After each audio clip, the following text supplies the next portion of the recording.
I don't know what's going on my insides, but I know my back's broken. It's impressive how loud it is when you crash sometimes. The sounds that you hear, you're like, oh, this ain't good. Like violently loud. Yeah. I'm just laying still. So people are like, he's knocked out. Is he alive? You dented your ulna? Yeah, like, you know, the end of your arm bone? I didn't even know you could dent a bone. There's a lot of people that feel like we're not afraid of anything. That's wrong. I'm afraid of a lot of things. And even in mountain biking, right? Welcome to the Team Ignition Show. There are some people in life who find themselves at the edge with the opportunity to push themselves into the beyond. Most of said some people choose to walk away. But today's guest, he's one of those people when he finds himself at the edge with the opportunity to do something that's never been done before. If he's made the calculations right, a voice comes on in his head that says, let's send it. I am joined by freeride mountain biking legend, one of the GOATs, if you will, the one and only Kyle Strait. Good day, sir. Well, thanks, man. That means a lot. That's kind of wild to think of it in that way. And it's crazy how you can put it into words like that. But that's my job. Yeah. My job is to say to you the things that you should be saying to yourself in the mirror in the morning when you're brushing your teeth. Yeah. No, So, I'm not thinking that, but you should. If I was you, I'd be like, I'm Kyle Strait. you know, there is the very odd time where if I'm like, I land something that I'd never done before, and then, you know, later on after maybe a couple bubbly waters, I'm like, man, I'm pretty good. So there's that short little window where I might think that, but then every day it's like, oh, go change the baby's diaper. For those of you who are listening, just tuning in, yesterday I got to learn how to hit jumps here at Straight Acres, your ranch in Alpine, San Diego, and you helped me get over my fear. Dude, you did really good. I think the way we started too kind of made you feel comfy and got you to that, and then that repetition of hitting it over and over again, and then the reassurance of like, no, just do this. You got it. It do less, you know, right? But I was stoked for you to catch your mare and clear that jump. Thank you. And I feel like now I have to continue. You can watch that show, of course, the Team Ignition show, on the Team Ignition YouTube.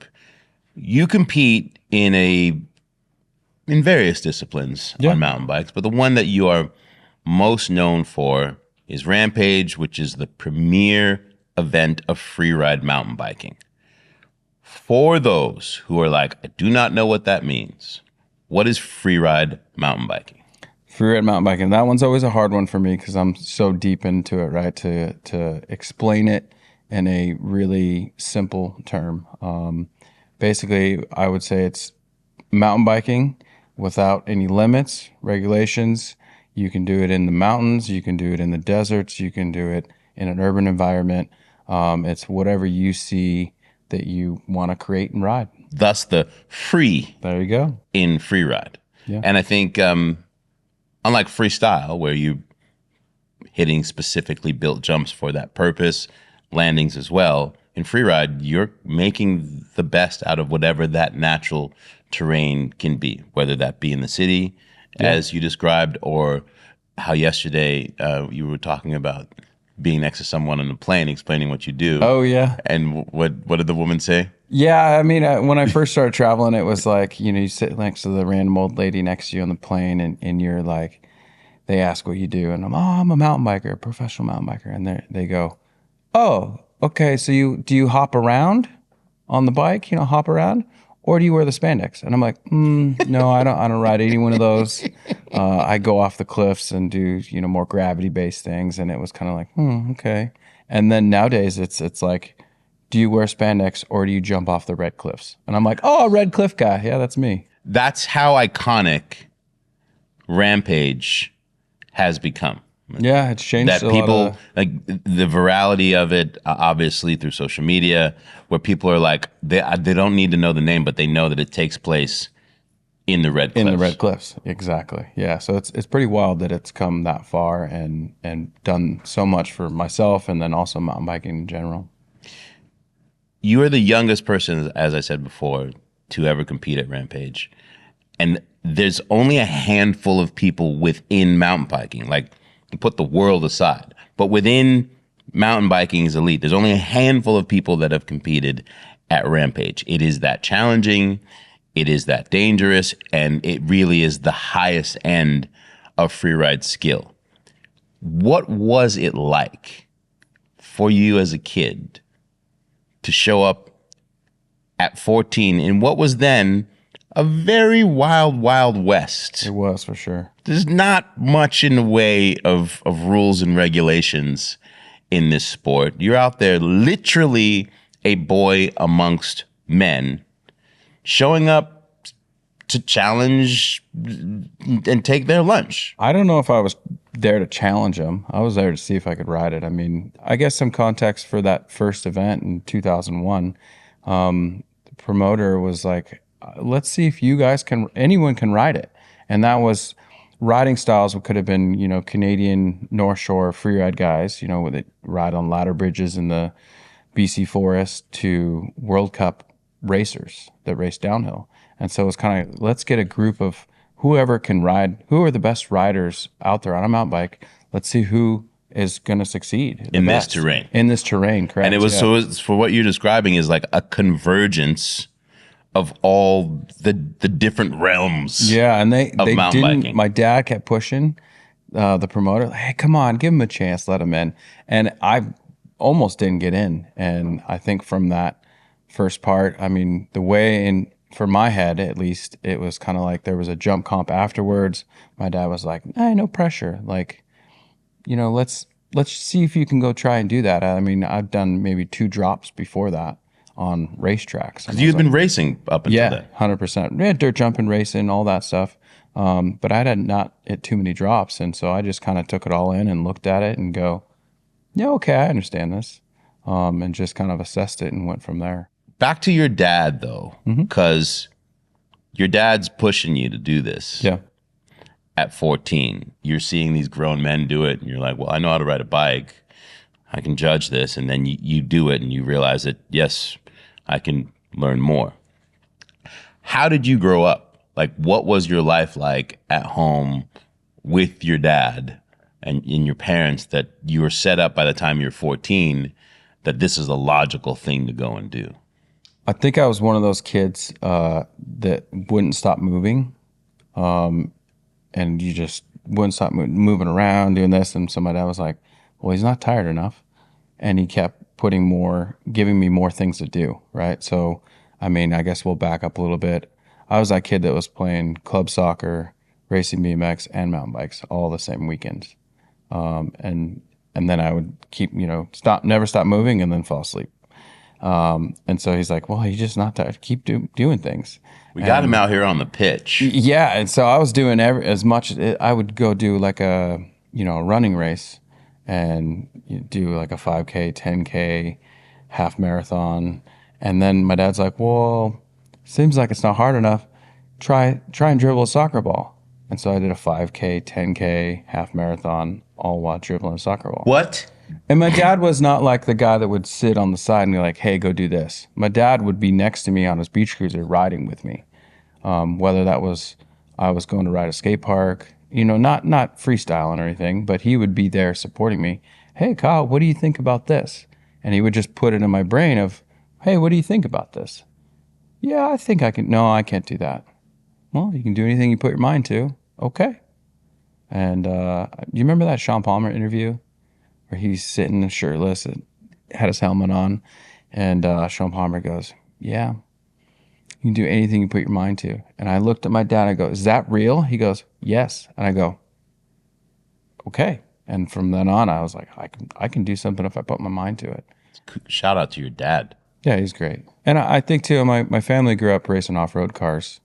And when my mom was kind of done racing in like the mid 90s. Oh, mom was in the cage? Yeah, my mom raced class 1 or class 10 off-road single seat, so by herself. She's a wild lady, still to this day. I think you saw her truck out there earlier. But yeah, so once it went through that, my mom did like Had my sister in 91, and within, I want to say it was like 6 weeks, she was back racing off road. And so there were stories about her, all that stuff. And so it's just kind of the racing mentality, and challenge yourself was in my blood, and the adventure or whatever. And then when my mom stopped racing, my dad was like, well, what do you want to do? I was like, oh, bikes are cool. This is cool. And so I just kind of started going that direction. And my dad would help a lot with promotion of myself, or, whether that's like getting into an event or finding those things out. So yeah, I guess it just kept going. There wasn't social media then, so you weren't following these riders other than, I imagine. Yeah, but we had VHS. Bro. I was going to say, you're watching them in videos and seeing them in magazines. At that age, to show up and hear these dudes in real life, and you're competing against them, how did they receive you? I didn't really feel a lot of weird vibes or anything. I just kind of did my own. I was really, really quiet kid. Didn't say much, just rode. So I'm sure there was a lot of talk about it. I don't know about it. But I think it was pretty good. It was those first other film trips as well, like after Rampage, where I was trying to figure out where I fit in, or how people are, and I guess the lifestyle was they tried to hide the lifestyle from me. It was very adult, very young age, filming and all that stuff. But yeah, it was. They did their best. I would say they tried. I would say they tried. Yeah. But I was like, ooh, what's over here? How do you think that served you, being amongst these older riders who I imagine eventually started to mentor you and saw your skill and like, all right, well, we're going to help develop this kid? I think I learned a lot of life early, for sure. I mean, whether that was traveling to Australia at 15 to go to a contest, and you learn a lot of those things early. I went to school until about middle of 10th grade, normal, but then by the time I was in 10th grade, I was traveling so much that I was gone. Kind of almost feel like I regressed a little bit after high school, because I was like, oh, I know how to party. I know parties. I like a party, So maybe a little regression, possibly, just like, I guess, thinking back. But then after that, right back into like building the career and bringing myself up and figuring out what's next. And it sounds like what you're saying is you grew up fast. Mm-hmm. You're not at school with your friends, with your peers. Yeah. So they, the what's going on for them socially, and the ups and downs of the drama and fun of being a teenager. You're out here in a much different, very real world. You get to a certain age and you're like, oh, did you find yourself being like, wait, did I miss out? It almost felt like that, but it kind of lined up with like that college age. I'm like, oh yeah, okay, this is cool. Are y'all partying? Yeah, yeah. Oh, I know the party. I've seen this. Yeah, I know this. I'll hop in for a little bit. And kind of got a little sucked into that for Yeah. sure. Like made it, I would say, past the high school kind of like age and what you do and stuff like that, and still to this day, never like, oh, I missed high school. I never had that feeling. So I think I grew past that high school kind of era, and then kind of sat a little bit in that college era, but without going to college. Loose trucks for a bit. Yes, totally. For a couple of years for sure. But I mean, everything that I've learned, I have zero regrets. What made you choose this as a professional lifestyle? Because it didn't really, you could be pro, Yeah. but you couldn't be pro and like live. I was looking up to mostly mountain bike racers, right? So your Sean Palmer, Kurt Voorhees, those guys I'd seen in VHS magazines, things like that, where when I started getting into mountain biking, right? And I knew that there was an avenue, right? Those guys are professionals, and they seem like they're doing great, especially in the late 90s. Everybody was doing great. I was like, yeah, that's a great option as a potential career. And so I knew that I was good at riding and I wanted to do that. And so I just kept going forward with that. I didn't know that it was going to have so many options, through my career of whether that's free ride, that's racing, that's, doing video parts.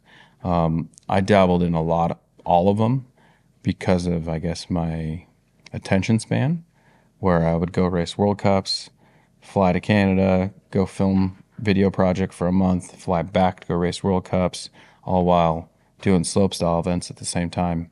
Because in that early part, there wasn't an option to be just the video guy or just the Rampage guy or any of that. You kind of just did everything.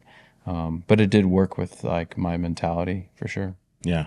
I mean, I remember a time in snowboarding where you had to like race slalom, ride half pipe, Yeah. hit jumps. Like you had to do Oh, yeah. all of the things. Well, to make a living, right? Yeah. Because there was only the certain options. The idea that you would just be a specialty guy, like you can't just ride half pipe. Yeah. How much did your first win, which you're the youngest person to ever win Rampage, besides being just the youngest person to compete, you won at 17. What did that do? It was to be honest, that was the fourth Rampage they'd had, and so that was already on my list to win it. I was like, well, Not just here for fun. Why can't I win it? Then so that had been a goal for a while. It lined up a lot too with other goals in my career. Right at that time, I'm like, well, I'm already a professional at this point, by 17. So the bonuses were good for that, and it's like, all right, sweet, So all of the companies that I aligned myself with, that was already on the agenda. So obviously to make it happen is even better. At that same time, I was racing world championships for downhill, trying to get on that podium and win that Rampage slopestyle events. So I had a lot of big goals. You talk about doing these different disciplines casually, but I know that they're not casual. And there is something, especially when it comes to downhill,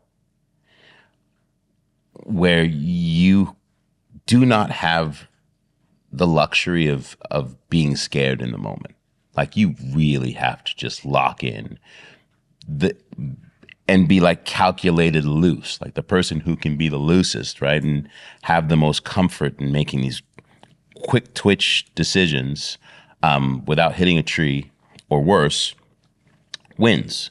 And there's an element of that in freeride as well, that this relationship with fear, you have to make special and then kind of compartmentalize to achieve the thing. Most riders at a certain point, one day they just realize what they're doing and they're like, I've been doing this. And they sort of slowly bow out. They get a little slower. Maybe they don't hit things as big because the stakes become suddenly far more real in a way that they weren't yesterday. You have been able to navigate pushing limits for 2 decades now and can still, if you choose to, do so at the highest level. What is your relationship with fear and how has it evolved so that you're still able to make these choices and believe that you can push yourself? I think first off that there's a lot of people that feel like we're not afraid of anything. That's wrong. I'm afraid of a lot of things, and even in mountain biking, right? I think that if I look back, the progression that I was able to go through at a young, early age set a certain level of bar, right? To where my standard, my normal is at that, whatever level that is, right? My comfort level is at a high level. And what I think I'm able to succeed in, right? Whether that's a jump, drop, trick, whatever, it's not very far for me to go, okay, I'm going to push my limit right now. But that, if you had to do a percentage, it's like, oh, I'm going to push myself this 5% here. And from the outside, it looks like, oh, that they are pushing the ultimate limit and level of this or progressing. And it's like, yes, I'm pushing like a 5%. Because I know that within my limits, it's going to be a really high success rate. And And so that's how I look at it. I don't go outside that. Like there's a lot of riders out there that go for fun out to, the Red Cliffs. And I'm like, these people are way more gnarly than me in the regards that they have way less fear because where their skill level is or what their knowledge of riding that terrain is so much less. I go, they're in a lot of danger. I'm in way less danger. And so the fear thing, yes, there is a certain mentality in what you go through in my own process of dealing with fear or managing it is a big deal for sure. But realistically, a lot of us out there aren't pushing like, hey, we're gonna like roll the dice today. Yeah. You want to risk it all today, bro? Yeah, none of us. Let's go. I don't think there's too many of us out there that are actually rolling dice. The time under tension that you've spent, the thousands of hours that you've put in, what appears like they're crazy to most people, for you, it's like, no, I mean, I've learned how to do this. And when I'm pushing it, it's going to look insane to you, but for me, it's actually not that much. Yeah. Doesn't take away the fact, though, that when it goes bad, it can go real bad. It can go real bad. Yeah, small mistakes are big mistakes out there. What kind of injuries have you experienced in this journey?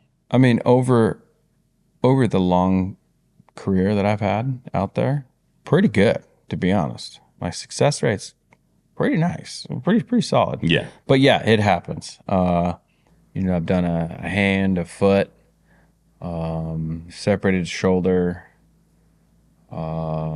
Dude, I dented my ulna. You dented your ulna? Yeah, like the end of your arm bone. Oh yeah, like it never broke, but I dented the end of the bone.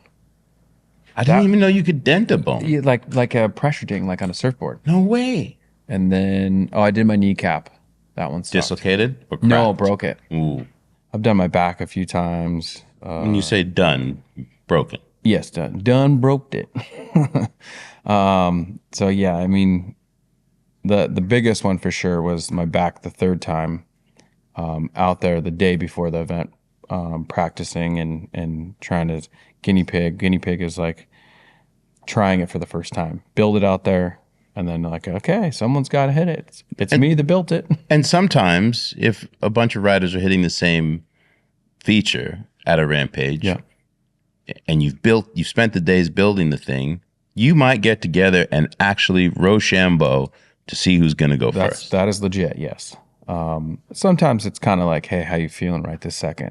Because it is how you're mentally feeling at that time. Like, dude, I left my goggles down there, and you're kind of scattered. You're like, how you feeling? All right, I'm going to go hit it. Yeah. So I've got my shit together. Yeah. I know where my passport is. Or you're like, hey, that run, I felt the speed. I felt the correct speed for that. Right. And granted, it is a guess. It's a really educated guess, but it's a guess straight up. It's kind of like, when you're sitting at a desk and you throw like a piece of paper in the trash can. Right. If you sit in the same spot all the time, you're going to get pretty good at it, right? And if you move your chair to the side, you have a good guess of what that distance is going to be. But it's a guess, realistically. And if you're off like this much from the shot before, the piece of paper lands on the ground. Mm-hmm. We're not talking about a piece of paper here. We're talking about the same ground, though. Talking about the same ground, littered with rocks, branches, dirt that is as hard as concrete. Yeah, no more drops, canyons, canyons, rolling, all of the things. When you broke your back in 2022 during practice, we talked about it in the show. You were in this situation where there was time constraint. Like you've had these 6 days to build, and this is the day before the event, and you still hadn't been able to figure this out, and you felt like, all right, time because of time. Yeah, I got to do this. Mm-hmm. What happened? Realistically, well, yeah, like you said, we were out of time. We had that time constraint. Events the next day. It was a 3 jump drop feature, right, to get to this big one where we weren't even really that worried about, but to create the speed to get the speed for that one, we had to create 2 features before it. So it wasn't even the biggest feature that you were injured on. No, not at all. But it was the first key of 3 to get to the one. And if we didn't have the first one, we don't have a rideable line, and it was the day before the event, kind of rushed, made some bad decisions, bad calls on when to do certain builds on the rest of the mountain to that one. There was another intersection of a different rider going a different direction, so we had to like mesh the 2 landings together. It was flatter than you kind of expected, and it was quite a bit longer than you thought because it was in like a cliff band that was kind of shaped like a bowl, and so the perspective changes a lot of things of where your actual distances are. So we're pretty close to riding it, finished the takeoff. It's a brand new takeoff, it's a bit wet, kind of riding it, but it's so steep coming into it that you can't actually kind of like fully ride into it, or you'd fall off the cliff trying to stop. So it wasn't the greatest testing one. It was kind of gnarly, not the biggest drop, but hard to test, hard to line up and visualize. I ended up being up there with Zink, my buddy, that they were riding it together, and I'm like, how do you feel? He's like, not that good. How do you feel? I'm like, I think I'm just going to hit it. And I think I was putting my own pressure on myself on the timeline to be ready for the event the next day. So I'm doing run-ins, and I'm like, man, I feel like I'm going slow. What? And I asked Zank, I go, what do you think? He's like, I think no brakes. I go, well, yeah, definitely no brakes. I'm thinking about pedaling. I'm trying to go start up higher on the mountain. And he's like, yeah, I don't know. And at the same time, you don't want to mess with someone that's feeling at the time. And you're like, hey, and he kind of looks at me funny. I'm like, no, I'm feeling faster. And so I do a couple more kind of run-ins-ish. And I go, I think I'm going to go as fast as I can from this location. So as I went to hit it, I ended up pedaling, because you can visualize and see. I ended up pedaling even, starting up higher, pedaling into it, go to pop at the last second to get some more distance, sink down in the dirt that was the takeoff that was freshly built, puts my body weight a little bit forward. I adjust a bit, but then at the same time, I knew I was coming up about 8 inches, 10 inches short. You could see that as you're falling. Oh, through yeah, the air. you see it. You know your trajectory and all that. And I go, okay, so I reach a little even further. And by reaching, yeah, putting your body weight off a little bit. Remember we talked about body weight and those adjustments while you were jumping yesterday. And then come up short. Landing's even flatter than I thought it was. So I'm immediate bounce. Yeah, bounce, spurt. I'm flying in there. I'm tomahawking. Think of like a tomahawk being thrown. That's me. It's impressive how loud it is when you crash sometimes. The sounds that you hear, you're like, oh, this ain't good. This ain't good. It's actually really loud. like violently loud. Yeah.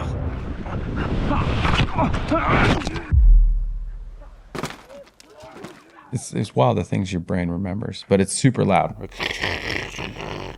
So I'm tomahawking, and then this thought pops in my head. I said, hey, I'm tomahawking. We're okay so far.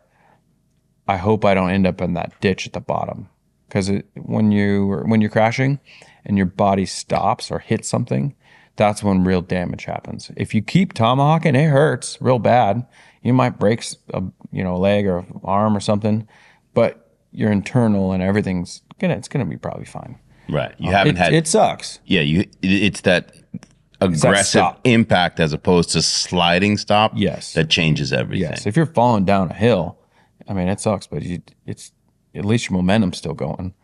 And then all of a sudden, boom, I just stop and I go, that ain't good.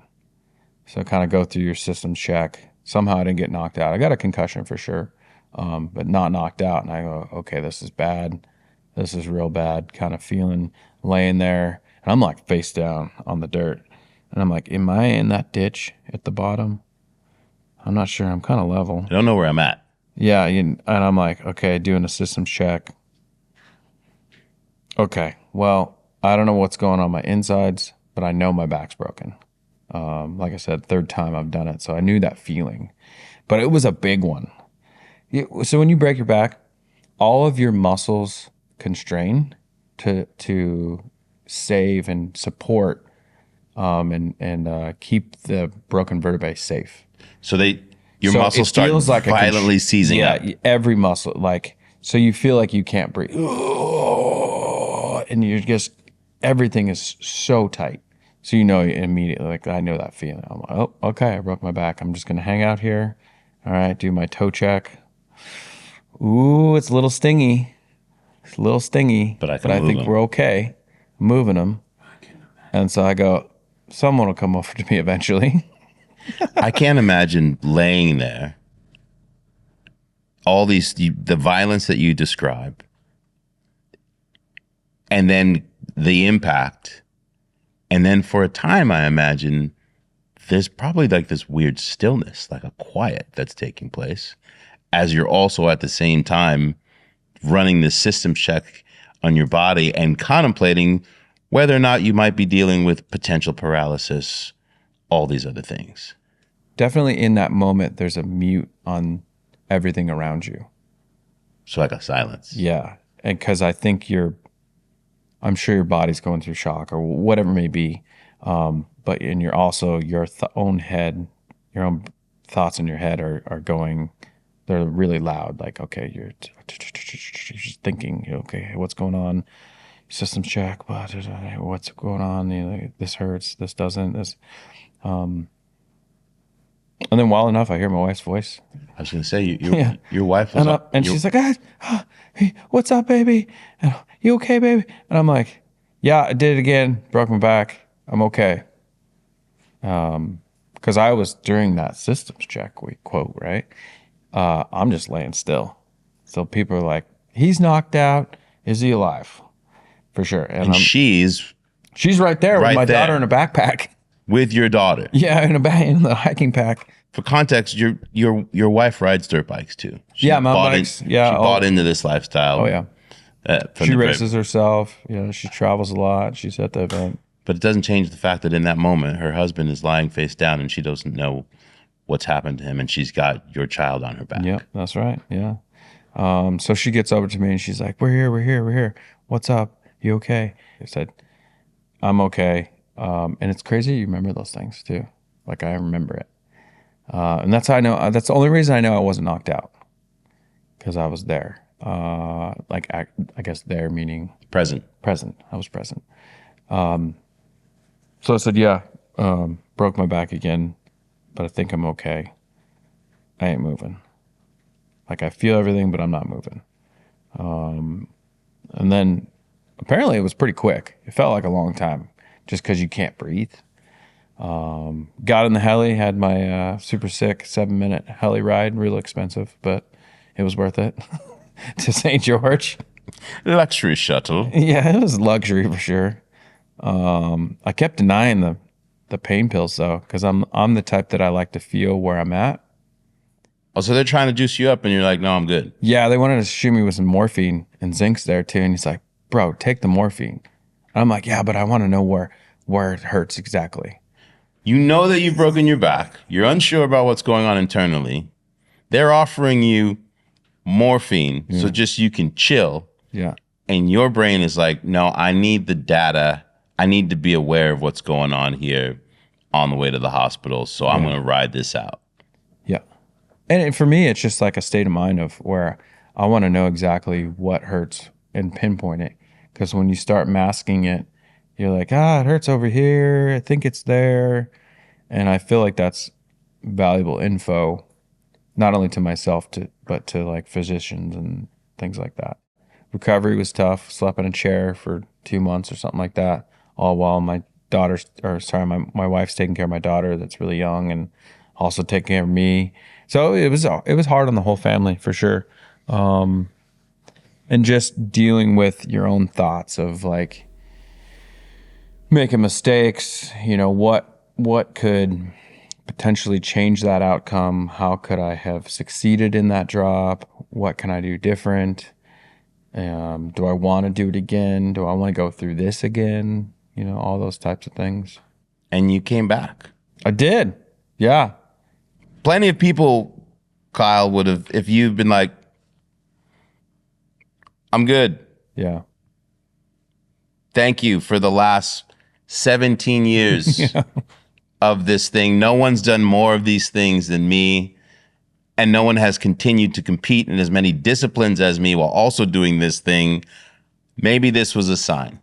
And it's hard to not think of that way too, because it's like, you know, you look from the outside and you say that, right? And you can see that track record or whatever. But all I could think of is that I lost. I was like, well, it won. I can't let it beat me.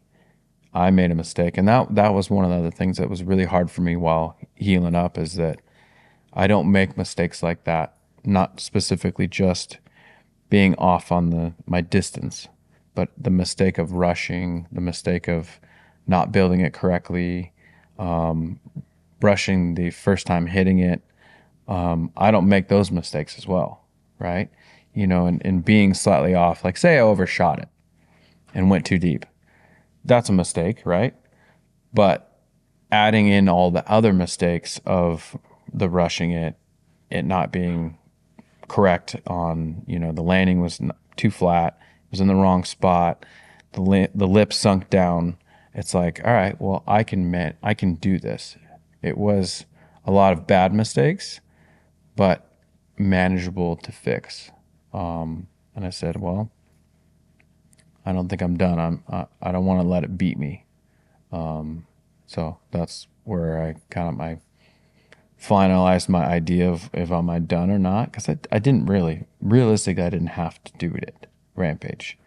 The problem is that I enjoy it so much, and that's the combination of the build, the practice, and then the hyper focus in the event itself. That feels good. And not only did you chase that feeling good again, to feel that on the day of, but you went straight back to the thing that broke you. Yeah, and Rachel did have that comment too. She goes, "What if we go back to the same location? Because you don't know what the location's going to be until like a couple months before the actual event." She goes, "What if you go back?" And I go, "Well, it sounds like I got to hit it." I knew what was wrong with the drop, and I knew what I did wrong. And we went back. We happened to go back to the exact same venue the next year, and we rebuilt it, that same exact drop. And it was hard to I had to keep my mind really focused on what my actual goal was. And then rebuilt the drop, checked it out, and I was like, yeah, this time I think you're going to hit it, Cam, first. And he's like, that's fair. Cam hit it, and then within, 2 minutes after that, I hit it. And that was a cool feeling. I was there. Yeah. And the cheers and the screaming that reverberated through the canyon of everybody who was there, knew what you were carrying yourself back into, it gives me chills just to think about. There are literally a handful of people who have won Rampage. You've won it twice. What is it like to win it? What does it feel like? And what did it give you? I'd have to say, the wins feel different, each one. I wish there was more, just say. If I'm being honest. I wish there was more. I'll accept the first 2-time champ. I'll take that. There you go. Proudly. Definitely wish there was more. They all felt different. They're in competition. There are times when you feel like you won, and you may not have won to the judges, or it may not even matter. Like we were talking about that, successfully doing that drop that took me out. That was a win. That event, not only doing that drop, putting that combination of jumps together, knowing that was the line, and then who won on it? And then Zinc won on it. I knew that was the line. Unfortunately, that was one of my biggest win non-wins, right? Where on paper I didn't win, but I won that day. I for sure won that day. So and to me, those are the biggest ones. It feels extra good when on the piece of paper and you get on the podium, you drink that champagne. That's a big one. It's a big celebration. That's it's hard to match for sure. But I mean, there's been I got a lot of there's a lot of different ways to win in life. That's for sure. Will we see you again at a Rampage? I'm unsure. To be honest, they've been reusing a lot of venues, the same venues in the past. And for me, myself, I need to have the ultimate. I want it. I want to be there. I want to be building a new thing. I want to be guinea pigging this. And I feel like with the reused venues, I love the process. Right. Love the event, but I don't think it's all there. And I think I get bored. Right. Give me a new space to I create. need a new challenge. It's not a no. It's not a definite no, but I think it's a, potentially with new venue, I'm going to have to think real hard about it. You are actually the prime example of this is how I live. We're here at Straight Acres. Yeah. You've built 11 acres of the most incredible playground for riding bikes. Thank you. You've come into this place now of mentorship and teaching and hosting races and a place where people can come and train and film and a place where you can in turn ride every day. What is the next chapter of your career? I think that is supporting that next generation, and that comes at so many different levels, whether that's having a place for people to train, training people themselves, right? Could be anything from your mentality, your mindset, to physically tricks or whatever, right? Events itself. I enjoy the process of building. I'm not the greatest event promoter, but my wife's real good at it. So we kind of have like a pretty good team in that. We've done a lot of races so far, and we're open to whatever direction. As of right now, we're still professional mountain bikers, and so that's our main focus. But on the burner right now it's simmering of when we choose to go full time on that. Who knows what we're going to get into. I wanted to touch on something we were talking about earlier that we kind of talked about as a joke, but it's kind of a real thing now. In this now digital age, there are plenty of kids. I see it across our sports and action sports. There are plenty of people who are like, I saw that on YouTube, bro. I saw that on TikTok. I'm getting a bike.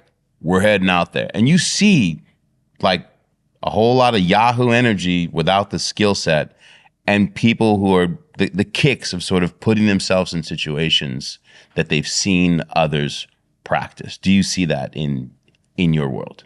For sure. Yeah, 100%. The amount of info, if you're curious, is at your fingertips. Think what we're doing even right now, right? This podcast, the shoot yesterday. That wasn't available. My hope, I guess, for this generation is to always remember, and I see it in some of these kids that give me hope, that there is more nobility and more strength in stepping up to the thing and knowing, oh, I'm not ready for this yet. Being smart, not doing it for clout. That's all I ask for them to do. Be smart, ride within your limits. Don't clout chase. Don't. It never works out. No point. You have 2 kids. Yep. 1-year-old and a 5-year-old daughter who is a fusion of her wild ass mommy and daddy. She's out here. You humbled me. Like, one of the things that lured me into the line that we did yesterday is you're like, my 5-year-old does this. Yeah. And I was like, ouch. Also, thank you. Yeah. She's growing up in similar ways to the way that you did, but with this has always existed. She didn't have to watch VHS tapes. This is her reality, right? Which is pretty wild, actually. As you watch her, and if she takes to this in the same way, can you picture Kyle Strait, the dad, in the shoes of your dad? I think that would be really hard. 13 years from now, that would be really, really hard.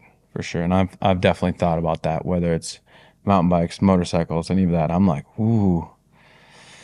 And I start to understand even more of how stressed my parents were, doing an event that may or may not have been possible at the time, which is pretty wild. I think for her, she's around it so much that it clicks so much faster.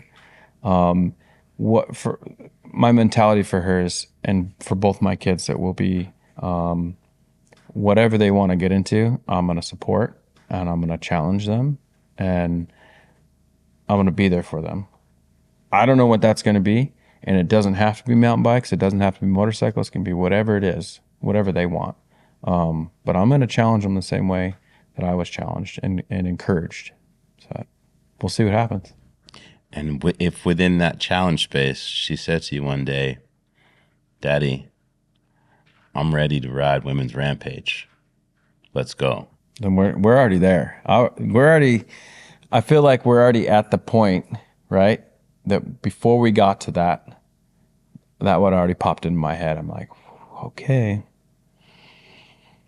But I have seen a lot of cool new safety equipment coming out. I have. Kyle Strait, thank you. Thanks for being here, man. I always enjoy it. We come ride anytime too. I'll be back. But this has been really special. I mean, you've talked about this place for a long time, but to be able to come here and really experience it, man, this is a real gift. And you're choosing to be as open a book as you have been in these conversations. I think it's just beautiful for people to get a sense of understanding of this thing that they only think of as like, oh my God, those guys are crazy, but rarely get to really tap into the You're actually a relatable human being. You just happen to occasionally chuck yourself 80, 75. I just, feet. yeah, I mean, you meet people and they're like, oh, I'm so excited to meet you. I can't believe it. And you're like, I just happen to be good at one thing. I'm just a regular ass dude, you know? Yeah, this is just my thing. Yeah. Well, Just, I guess everybody remember that, right? yeah. We're all just people. And we are grateful that you are great at that thing. Sick, man. Thank you. Cheers. Next time on the Team Ignition Show. Diving is really where I push my limits. Holy sh! Your internal organs can be damaged. You could bleed out from the inside. This works well until you get injured. This feels different, feels definitively higher. Like, I have to work hard to not come apart from 5 meters.